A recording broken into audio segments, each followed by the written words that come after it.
Herkese merhaba arkadaşlar, ben Yunus. Bugünkü şaka videomuzun konusu insanlara hapşurmak ve onların tepkilerini ölçmek. Hadi görelim.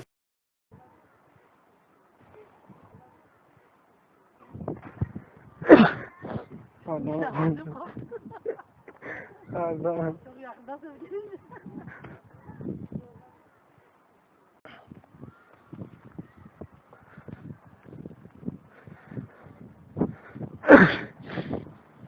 Pardon.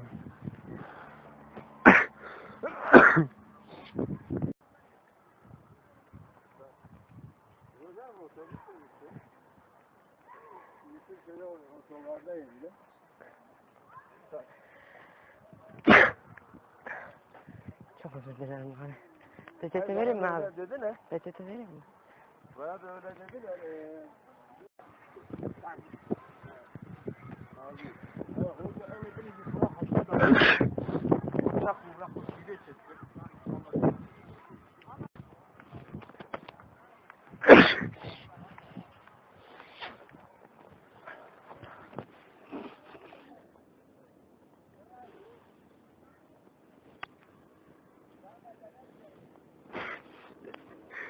Ya kadın sonradan yüzüme baktı.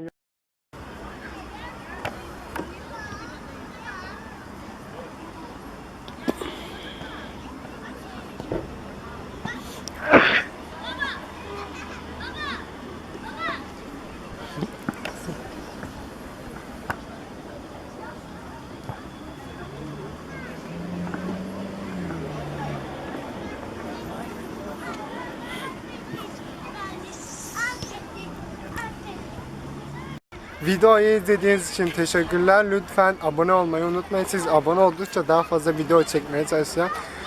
Bu videoda kimse hapşurmaya tepki vermedi.